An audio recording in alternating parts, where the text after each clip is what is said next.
Bonjour, je m'appelle Mathéo, je suis élève au lycée de Carnivien et j'ai des questions à vous poser à propos de la prairie qu'on a engagée dans le concours Prairie Fleurie. Déjà, la première question, c'est en quoi les pratiques qui sont effectuées sur cette prairie permettent de nourrir le troupeau? Alors bonjour Mathéo, moi je suis Thibaut Le Floch, je suis le directeur de l'exploitation du lycée. Donc au niveau alimentaire, donc cette prairie, elle va nous permettre, pas forcément en premier lieu d'avoir une stratégie alimentaire, mais surtout d'avoir les génisses qui sont à proximité du bâtiment pour tout ce qui est insémination, donc gestion de la reproduction. Mais néanmoins, elle a quand même des dimensions de sécurisation alimentaire, notamment au regard de cette année là, 2022 où on avait pas mal de sécheresse et malgré un rendement à l'hectare faible, elle nous a permis de sécuriser une partie de l'alimentation de nos génisses. Bonjour, on est à la classe de première CGEA. On est là dans le cadre du concours des jeunes jurés pratiques agroécologiques sur prairie et parcours. Aujourd'hui, on a été pour la deuxième fois sur une prairie à la Chapelle-Neuve pour faire un diagnostic de la flore et de la biodiversité des prairies. Cette parcelle, elle est restée pendant 7 ans sans rien du tout. Donc il y avait quelqu'un qui mettait des poneys de temps en temps. Donc au tout début, il y avait donc 2-3 poneys qui se baladaient là-dedans. Et pendant 4-5 ans, il y a eu rien du tout. Donc vous avez vu la parcelle, donc il y avait des joncs, il y avait des noisetiers qui faisaient entre 3 et 5 mètres. Et la première fois où j'ai mis, donc il y a 4 ans, j'ai mis les juments dedans, on voyait les têtes, on voyait même pas le dos des juments, pour vous dire la hauteur des joncs. On a pris dans un premier temps le parti de passer un broyeur, donc un broyeur forestier qui a nettoyé essentiellement les joncs pour tout remettre à zéro, les petites repousses de noisetiers et de saules. On a constaté du surpâturage. Qu'est-ce qui pourrait être fait pour renouveler la végétation? Alors, comme c'est une prairie naturelle, au niveau du renouvellement de la végétation, on pourrait imaginer limiter en fait le chargement, puisque le surpâturage, il vient d'un chargement en général trop élevé à l'hectare en termes d'unité gros bovin. Le problème ici, c'est qu'une des fonctions premières de cette prairie, c'est, comme j'ai dit précédemment, d'avoir les génisses à inséminer qu'on puisse ramener. En fait, des fois, elles sont dans d'autres pâturages à l'extérieur de l'exploitation et foncièrement, comme ça nous sert à stocker des génisses, et on a souvent des problématiques de surpâturage. Donc en effet, pour limiter ce surpâturage-là, à nombre égal, on va dire, parce qu'on ne pourrait pas diminuer le nombre de génisses présentes, on pourrait peut-être imaginer diviser la parcelle en plusieurs paddocks. Comme ça, ça laisserait le temps, quand un paddock est exploité, à l'autre de se régénérer. Vous avez vu qu'on a laissé des endroits, soit des très jolis chênes, et un endroit en rentrant à droite, où là, les chevaux, quand ils sont là, c'est leur domaine, ils adorent être là à l'abri. Donc on leur a laissé cet abri. Donc là, la parcelle telle que vous l'avez vue aujourd'hui, l'année dernière, elle a été exploitée très peu.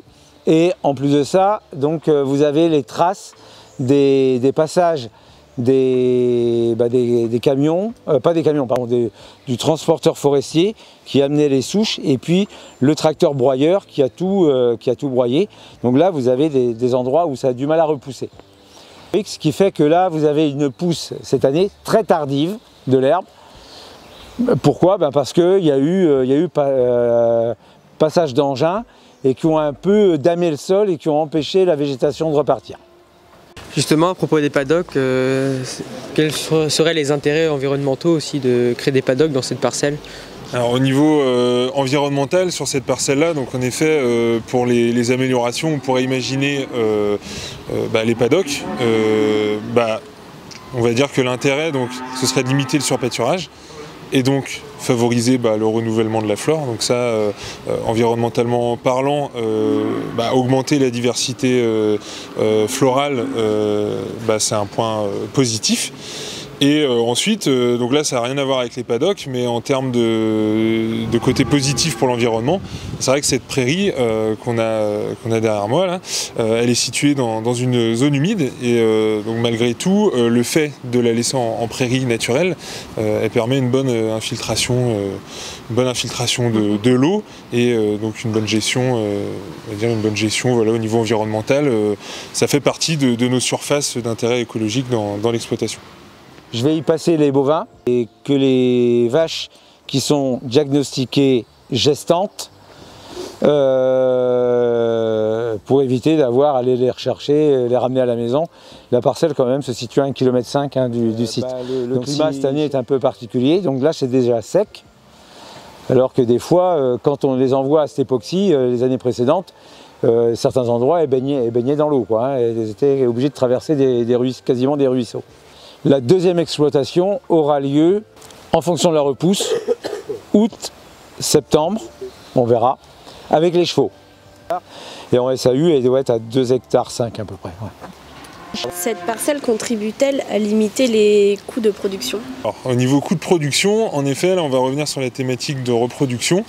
Comme elle nous permet de stocker les génisses quand elles sont en période de pâturage, puisque quand elles sont en bâtiment, on les a tout le temps à disposition. Donc quand elles sont en période de pâturage, comme j'ai dit tout à l'heure, sur des pâturages plus éloignés, ça va nous permettre en fait de réduire, on va dire, un des critères qui caractérise une économie en termes de coût de production, c'est l'intervalle, l'âge au premier vélage, plutôt pas l'intervalle vélage-vélage, mais l'âge au premier vélage de génisse qui là aujourd'hui est de l'ordre de 26 mois. Donc comme on les approche en fait du bâtiment où l'équipe de l'exploitation, donc les salariés et moi-même, où on est situé, on évolue tous les jours, on peut bien les surveiller les chaleurs et les inséminer en fait au bon moment.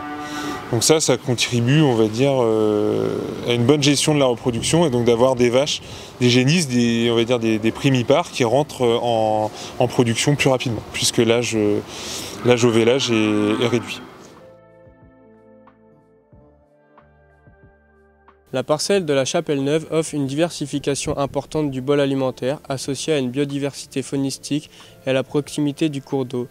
Et la présence de différents écosystèmes, des haies, des bosquets, des petits bois, tout ceci est en relation avec des propriétés agroécologiques et les cohérences de l'usage agricole nous permet de déterminer que cette parcelle est très intéressante du point de vue agroécologique. La parcelle de Carnillien est très pratique pour plusieurs raisons. Elle est proche de la stabulation, elle est facile d'accès. En réalité, elle n'offre pas énormément de ressources fourragères. Elle sert surtout à la surveillance des génisses et des vaches. Les pratiques actuelles ne permettent pas d'observer une forte biodiversité par rapport à la parcelle de la Chapelle-Neuve. On retrouve cependant de la cardamine des prés, du géranium, mais qu'à certains endroits. Nous avons décidé d'élire la Chapelle-Neuve comme parcelle. Elle aura la note de 26 sur 36 pour les propriétés agroécologiques et 20 sur 24 pour la cohérence de l'usage agricole.